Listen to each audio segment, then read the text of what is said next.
Lección número 8 sobre el misterio de la Iglesia. Padre nuestro que estás en el cielo, santificado sea tu nombre.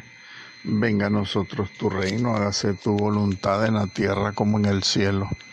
Danos hoy nuestro pan de cada día, perdona nuestras ofensas, como también nosotros perdonamos a los que nos ofenden.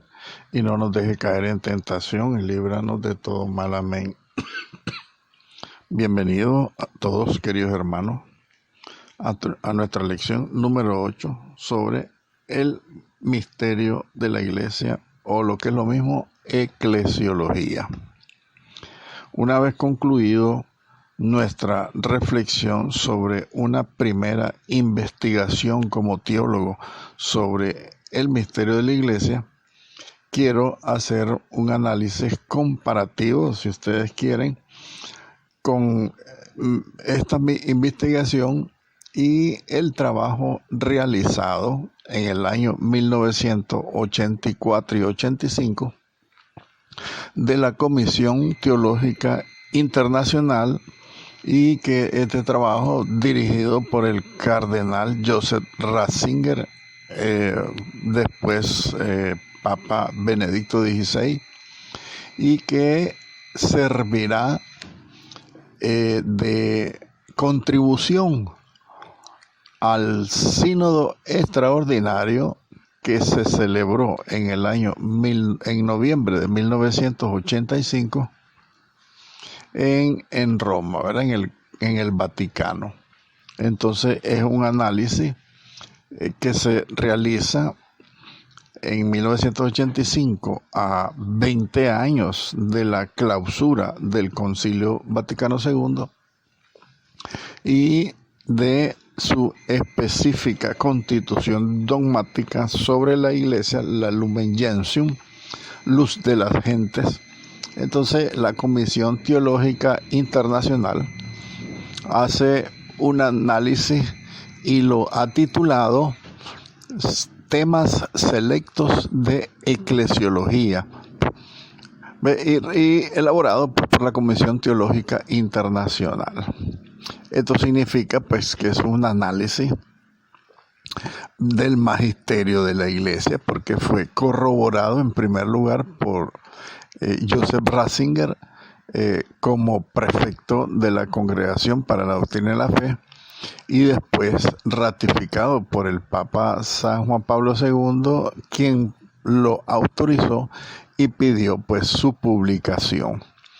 Posteriormente pues veremos, si nos da chance, e investigaremos lo que resultó del sínodo extraordinario de ese mismo año, 1985, para hacer una reflexión pues sobre la Lumen Gentium, sobre el misterio de la Iglesia.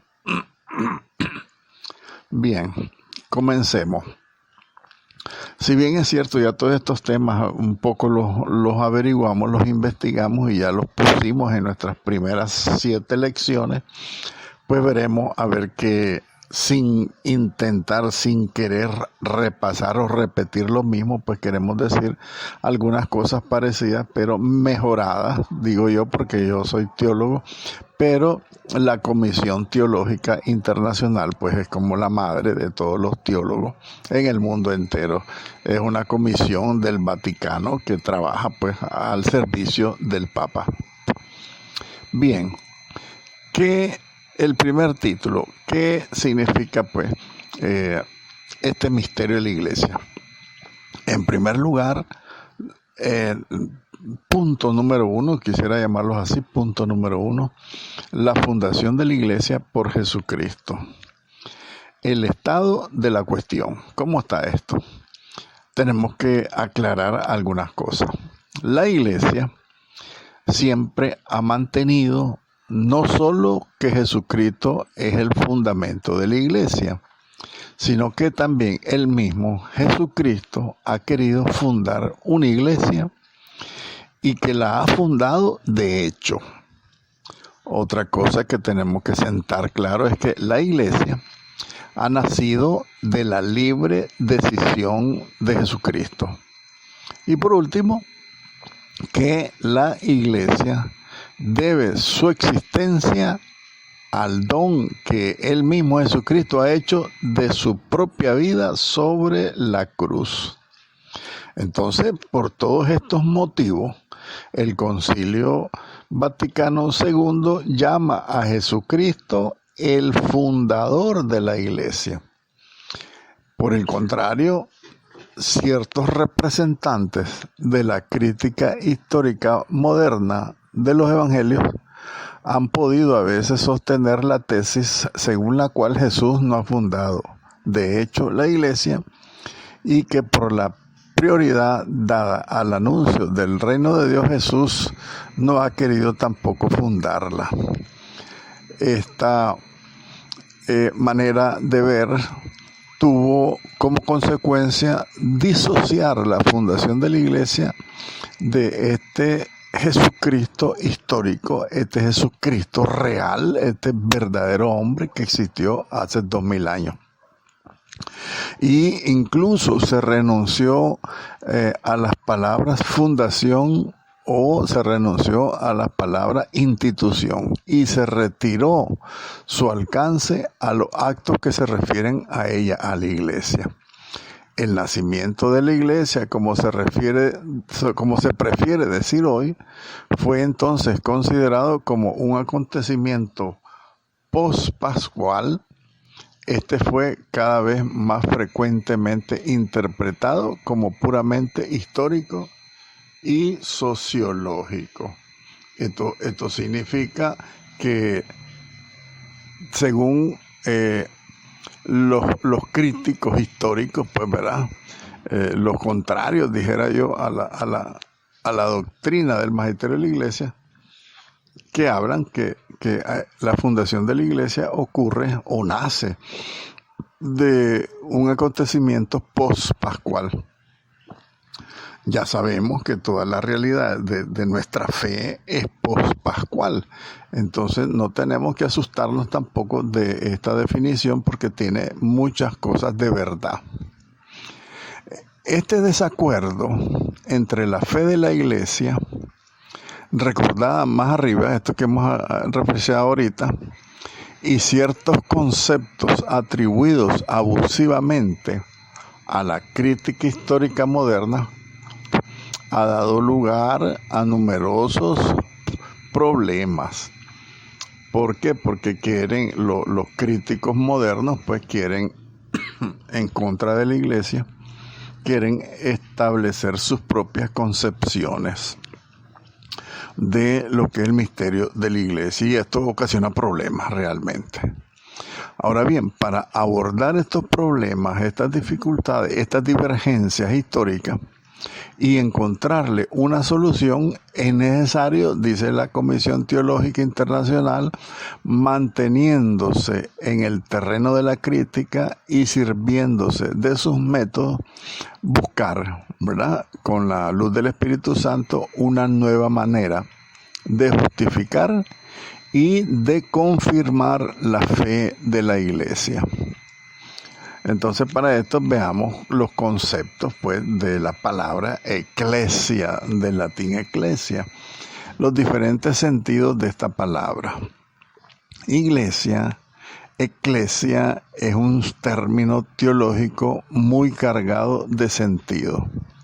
A partir de la historia de la revelación, tal como nos la muestra el Nuevo Testamento, eclesia procede de la idea veterotestamentaria, o sea, la idea del Nuevo Testamento, que significa eclesia, reunión del pueblo de Dios. Tanto mediante la traducción de los 70, después podemos hablar de estos 70, entonces a partir de la traducción de los 70, como a través del judaísmo apocalíptico,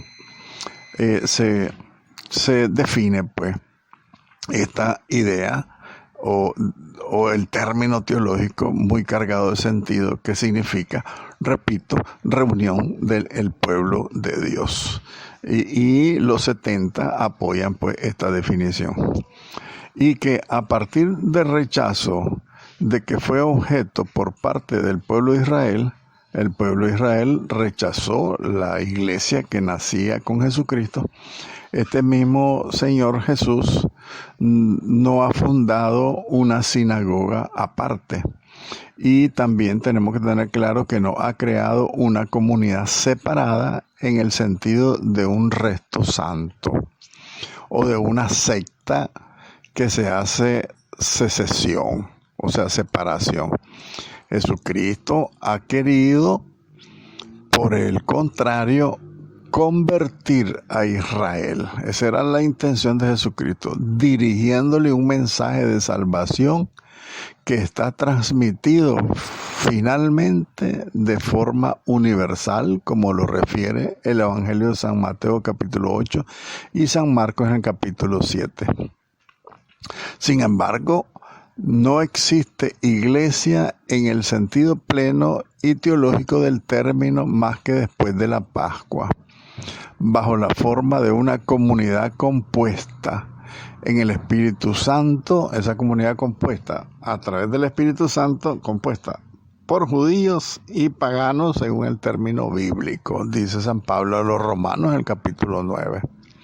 Entonces, el término eclesia, que en los 4 evangelios no aparece más que 3 veces, en San Mateo capítulo 16 y capítulo 18, adquiere en el conjunto del Nuevo Testamento 3 significaciones posibles que por lo demás se interfieren bastante frecuentemente entre ellas.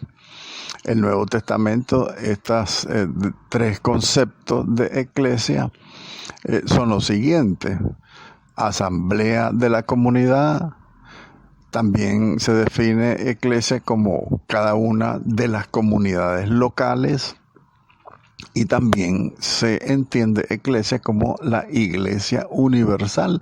Entonces, según los términos del Nuevo Testamento. Entonces veamos la noción y el punto de partida de la fundación de la iglesia. En los evangelios hay 2 acontecimientos que de modo muy particular expresan la convicción de que la iglesia ha sido fundada por Jesús de Nazaret, el Jesús histórico, el Dios verdadero hombre. Por una parte, la atribución a San Pedro de su nombre en San Marcos capítulo 3. A continuación, su profesión de fe mesiánica y con referencia a la fundación de la iglesia en Mateo capítulo 16.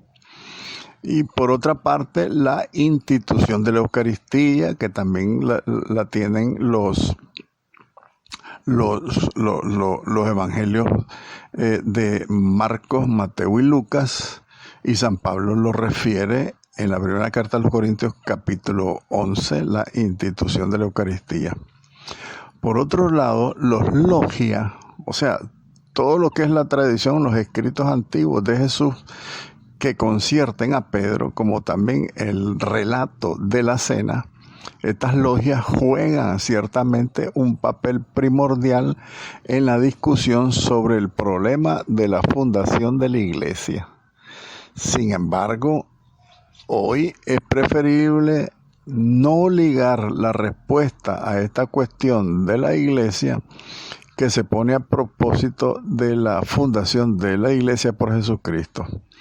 Únicamente una palabra de Jesús o un acontecimiento particular de su vida no pueden referirse pues así como tal la ligación que dicen hoy para responder a esta dificultad, sino que tenemos que estar abiertos a toda la actividad de Jesucristo, porque todo lo que Él hizo, todos sus gestos, sus palabras, sus signos,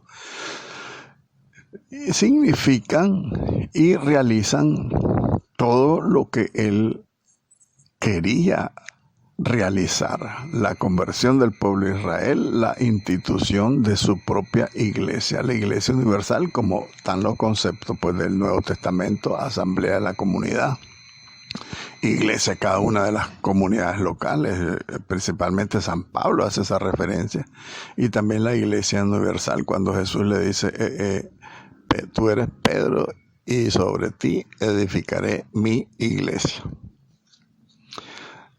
Toda la acción y todo el destino de Jesús, o sea, todo lo que es la vida de Jesús, sus gestos, sus palabras, sus acciones, sus milagros, todo, y incluso el destino de Jesucristo constituyen en cierta manera la raíz y el fundamento de la iglesia. Fíjense que toda su actividad misionera. La iglesia es como el fruto de toda la vida de Jesucristo. Tenemos que estar claros, porque Él era, en tiempos que estuvo aquí con nosotros en la tierra, Él era el que hacía presente el reino de Dios en medio de nosotros. Y el reino de Dios es lo mismo que la iglesia, la comunidad que Él quería fundar, todo lo que lo seguía, todos los gestos, todos los actos de Él, incluso su pasión, su muerte y su resurrección. Todo eso, de todo eso sale como fruto la iglesia, de toda la vida de Jesucristo. Y la fundación de la iglesia presupone entonces el conjunto de toda la acción salvífica de Jesucristo, específicamente su muerte y su resurrección. Así también como la misión del Espíritu Santo, ¿verdad? Prometido a los apóstoles, que da inicio en Pentecostés, el cumplimiento de la promesa, y a partir de eso que el Espíritu sostiene a través de toda la historia a la iglesia. Por esta razón es posible reconocer en la acción de Jesucristo elementos preparatorios y progresivos y etapas de dirección de una fundación de la iglesia. Es que toda la vida de Jesús tenemos que incluirla, incluso desde el primer instante que Él viene a existir en medio de nosotros, el momento de la encarnación. Porque es la manifestación de Dios que quiere venir a vivir con su pueblo. Esto es verdadero ya de la conducta de Jesús de Nazaret antes de la Pascua. Todo esto es valioso, válido, es verdadero, dice la iglesia. También muchos rasgos fundamentales de la iglesia, la cual no aparecerá plenamente más que después de la Pascua. Entonces, en todos estos rasgos se adivinan ya en la vida terrestre de Jesús y se encuentran en ella su fundamento, ese fundamento de la iglesia. Todo está en referencia a Jesucristo. Veamos ahora los progresos y la etapa de desarrollo, pues, de esta fundación de la iglesia.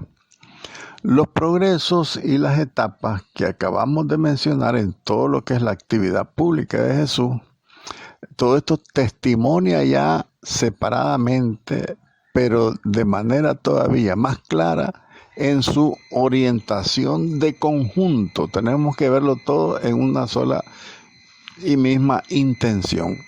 Una significativa dinámica que conduce a la iglesia, a la creación de la iglesia. Entonces, el cristiano reconoce en ella, en la iglesia, el designio salvífico del Padre y la acción redentora del Hijo, que se comunican al hombre por el Espíritu Santo. En detalle se pueden descubrir y describir los elementos preparatorios, los progresos y las etapas de la fundación misma de la iglesia. Porque desde la encarnación, repito, vemos que es el cumplimiento, el inicio del cumplimiento del designio salvífico del Padre. Toda la vida pública, incluso tenemos que incluir también la misma vida oculta de Jesucristo como elemento preparatorio para la fundación de la iglesia. Toda su experiencia de familia con María y José, es que todo tenemos que incluirlo como un elemento que era preparatorio para la fundación de la iglesia. Entonces, descubramos y describamos algunos elementos preparatorios que vemos pues en la Sagrada Escritura, principalmente en los evangelios, y cómo fueron progresando y cómo se fueron dando las etapas para la fundación de la iglesia. En primer lugar, las promesas en el Antiguo Testamento conciernen al pueblo de Dios, promesas que la predicación de Jesús presupone y que conservan toda su fuerza salvífica. Todo el Antiguo Testamento, recuerden que está anunciando al Mesías, a la redención, al Dios que quiere venir a vivir con su pueblo. Después, en el Nuevo Testamento, el amplio llamamiento que hace Jesucristo dirigido a todos en orden a su conversión, así como la invitación a creer en Él. Recuerden el día que desenrolló, cuando dio su primera prédica en la sinagoga de Cafarnaúm, creo que fue, cuando le dice, hoy se cumple esta palabra, cuando lee el texto de Isaías y él después lo interpreta. Entonces ahí se da un amplio llamado de Jesucristo dirigido a todos los que lo estaban escuchando en orden a su conversión. Recuerden el tercer misterio de los misterios luminosos, la predicación del evangelio y la llamada a la conversión, que es el primer llamado que hace Jesús. Otro elemento también preparatorio y progresivo de las etapas de la fundación de la iglesia es el llamamiento y la institución de los 12 como signo del restablecimiento futuro de todo Israel. Recuerden que los 12 apóstoles representan las 12 tribus de Israel en el nuevo pueblo de Dios, en el nuevo Israel, que es la iglesia. Entonces también hay que tener en cuenta ese llamamiento de los 12 como un signo del restablecimiento futuro del pueblo de Israel, del nuevo pueblo de Israel, el nuevo pueblo de Dios, que es la iglesia. También otro elemento, la atribución del nombre a Simón, que le dice Pedro, y su rango privilegiado en el círculo de los discípulos y su misión. También la atribución, también el rechazo de Jesús por Israel y la ruptura entre el pueblo y los discípulos. Recuerden que Jesús los rechazó, principalmente los sacerdotes y los maestros de la ley, y también recordemos la ruptura que se dio entre el pueblo de Israel, todos los judíos, y los discípulos. Recuerden que los discípulos los persiguieron y a casi todos los mataron. Solo uno murió de vejez, que es San Juan. También tenemos que tener en cuenta como un elemento preparatorio el hecho de que Jesús, al instituir la cena y al afrontar su pasión y su muerte, Él persiste en predicar el señorío universal de Dios, que consiste en el don de la vida que Jesús hace a todos. O sea, cuando Él se entrega, yo me entrego, dice, a mí no me quitan la vida, yo la doy, dice el mismo Jesucristo, por el rescate de muchos. También otro elemento a tener en cuenta es la reedificación gracias a la resurrección de Cristo, de esa comunidad entre Jesús y sus discípulos. Recuerden que los discípulos se habían dispersado, por eso hablamos de la reedificación de los 12, gracias a la resurrección del Señor, que se les presenta, se les manifiesta, ¿verdad? Y que se había roto por ese mismo problema de su muerte. Y también la introducción después de la Pascua de la vida propiamente eclesial, ¿verdad? Que ya los discípulos empiezan a vivir como comunidad. También otro elemento preparatorio y progresivo, una etapa más de la institución de la iglesia, es el envío del Espíritu Santo, que hace de la iglesia una criatura de Dios. Fíjense bien, el Espíritu Santo, al venir a la iglesia, hace de la iglesia una criatura de Dios. Pentecostés, en la concepción de San Lucas, eso quiere significar cuando el Espíritu Santo viene, que es el que los empuja, los impulsa. Eso está queriendo dar a entender San Lucas que la iglesia es criatura de Dios. Por eso tenemos que mantener y sostener la santidad de la iglesia. La misión con respecto a los paganos y la iglesia de los paganos es otra forma de entender otros elementos que ya van dándole forma a la iglesia. Y finalmente la ruptura radical que se da entre el verdadero Israel y el judaísmo. Entendamos bien lo que quiere decir la Comisión Teológica Internacional con estas palabras. La ruptura radical entre el verdadero Israel, el nuevo Israel, la iglesia de Jesucristo con el judaísmo. Entonces, el verdadero Israel ya no es Israel que existe allá, terreno, sí, por supuesto que es el pueblo de Dios, pero el verdadero Israel para Dios es el nuevo pueblo de Israel, que es la Iglesia Católica. Tenemos que tenerlo claro porque es una definición que hace la Comisión Teológica Internacional y que Papa San Juan Pablo II lo ratifica al pedir que se publique este estudio, estos temas analizados de eclesiología que hace la Comisión Teológica Internacional.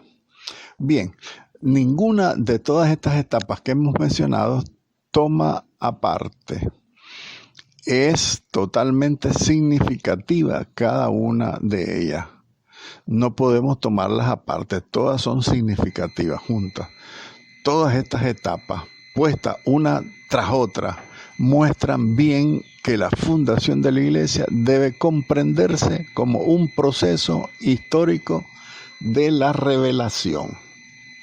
El Padre, miren qué interesante, el Padre, por lo tanto, determinó convocar en la Santa Iglesia a los creyentes en Cristo, la cual la Iglesia, prefigurada ya desde el origen del mundo, preparada maravillosamente en la historia del pueblo de Israel y de la antigua alianza, constituida en los últimos tiempos, se manifestó por la efusión del Espíritu Santo.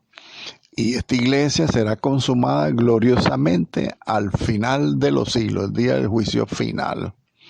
Entonces, esta es una definición que hace de eclesiología que hace el Concilio Vaticano II.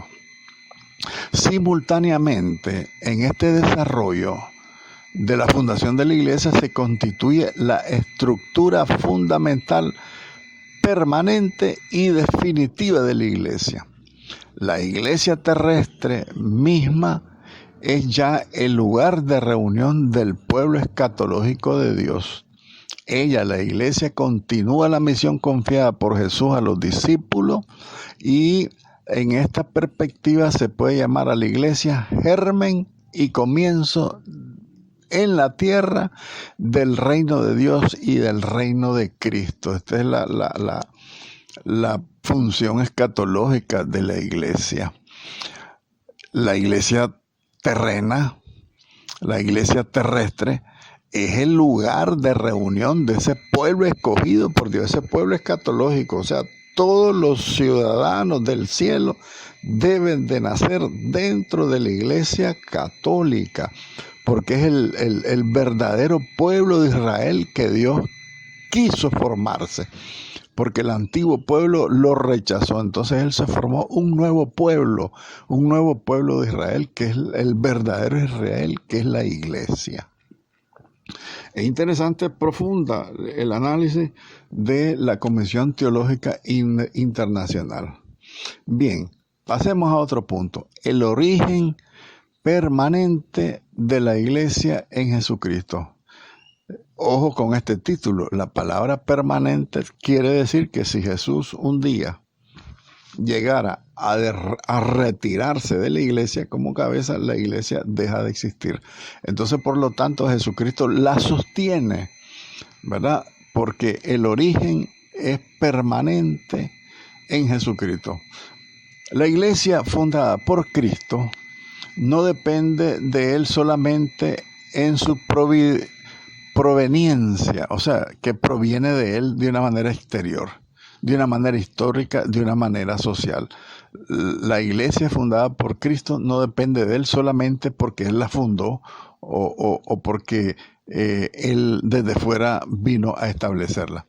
La iglesia proviene de su Señor todavía más profundamente, que Él es quien constantemente la nutre y la edifica en el Espíritu Santo. Según la Sagrada Escritura y el sentido en que la entiende la tradición de la iglesia nace del costado herido de Cristo. Tenemos que decir que la iglesia es criatura que la engendra Cristo en su costado abierto y que Él la sostiene. Esto quiere decir que el Espíritu Santo es el alma. Lo que es el alma en el cuerpo, eso es el Espíritu Santo en la iglesia. Sin Espíritu Santo la iglesia muere. Así como cuando el ser humano sale el espíritu, sale su alma, el cuerpo muere, eso mismo pasa. La iglesia vive porque Jesús vive en ella. ¿Por qué? Porque Él la nutre, Él la edifica con el Espíritu Santo. Recordemos lo que dice San Pablo, que de la cabeza, que es Cristo, la iglesia recibe todos los nutrientes de toda la coyuntura, dice San Pablo, porque Él es la vida misma de la iglesia. Si sacamos a Cristo de la iglesia, la iglesia desaparece. Si el Espíritu Santo no la edifica y no la nutre, desaparece la iglesia. Y esta es una referencia que hace el Evangelio de San Juan en el capítulo 19. Él, Jesucristo, la adquirió con su sangre. Por eso dice San Juan que el sentido de la tradición de la iglesia es que tenemos que entender que la iglesia nace del costado herido de Jesucristo, el costado abierto de Cristo, y no solo la tradición, la misma Sagrada Escritura lo revela. Entonces, ¿por qué? Porque Él adquirió a su iglesia con su sangre, dice los Hechos de los Apóstoles y la carta a Tito.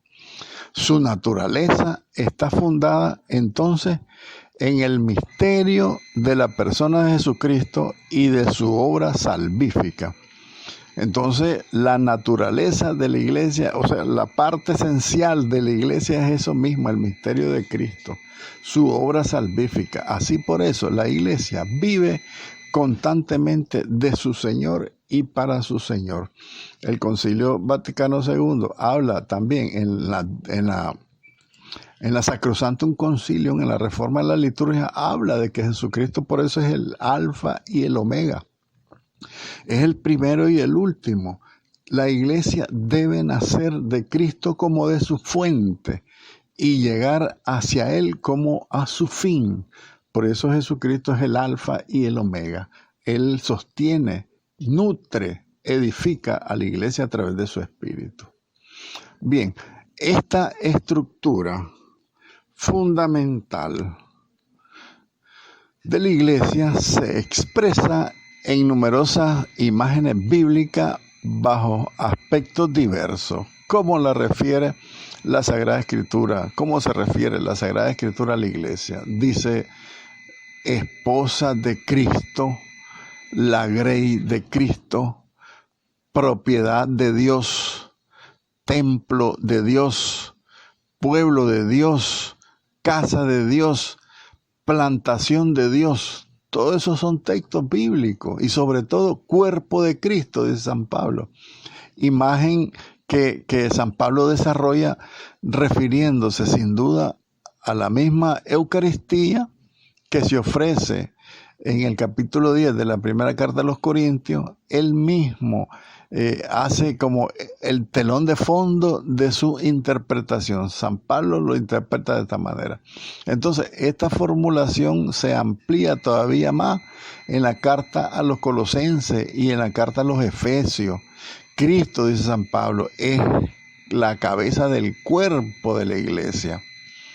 Dice también, el Padre sometió todas las cosas bajo sus pies y lo constituyó cabeza sobre toda la iglesia, que es su cuerpo, la plenitud del que lo llena todo en todos. En la carta a los Efesios capítulo 1 está ya esa referencia. Así también así tiende la iglesia y llega a la plenitud total de Dios, también lo dice San Pablo en la carta a los Efesios capítulo 3. Entonces vemos que la esencia de la naturaleza misma de la iglesia, de su parte constitutiva, su alma es Cristo, su cabeza. Pueblo de Dios, casa de Dios, plantación de Dios, propiedad de Dios, grey de Jesucristo, esposa de Cristo. Todos esos temas te tienen que hacer entender que la iglesia es de origen divino. Y San Pablo también, cuando se refiere a la Eucaristía, pone a este mismo Cristo, Eucaristía, que es la presencia viva de Cristo, es el cumplimiento de las promesas de Isaías, cuando dice, la Virgen dará a luz un hijo, que será llamado el Emmanuel, que significa el Dios con nosotros. Ese Dios con nosotros es la Eucaristía. La Eucaristía es el cumplimiento de esa profecía antigua, 800 años antes del nacimiento de Jesucristo, ya fue profetizada, que Dios iba a vivir con nosotros. Dice San Pablo, Dios vive en nosotros en la Eucaristía. No nos perdamos de esa gran verdad. Otro título también de la Constitución Lumen Gentium, que hace un análisis esta Comisión Teológica Internacional. La Iglesia, el nuevo pueblo de Dios. Ya dijimos que Dios sustituyó al pueblo de Israel, que en sus dirigentes, los maestros de la ley y los sacerdotes desconocieron a Jesús. Entonces Él se establece un nuevo pueblo de Dios. Este nuevo pueblo de Dios también tenemos que entenderlo en la misma también profecía de Isaías en el capítulo 5 y en el texto del Evangelio que habla de los trabajadores asesinos, los que tenían a su cargo la grey, el plantío del Señor, ¿cómo decirles? Ese pueblo que Dios había escogido, que el profeta Isaías lo anuncia de una manera hermosa en el capítulo 5. Vamos a tratarlo de ver en la próxima clase, ese capítulo 5, para que entendamos el significado hermoso que tiene la iglesia como nuevo pueblo de Dios. La multiplicidad de las designaciones de la iglesia. La iglesia es designada por un montón por una multitud de designaciones, ¿verdad? Es definida. La iglesia que resplandece por la caridad de Cristo manifiesta a todos los hombres la disposición absolutamente libre y misteriosa de la sabiduría y del amor del Eterno Padre, de salvar a todos los hombres por el Hijo en el Espíritu Santo.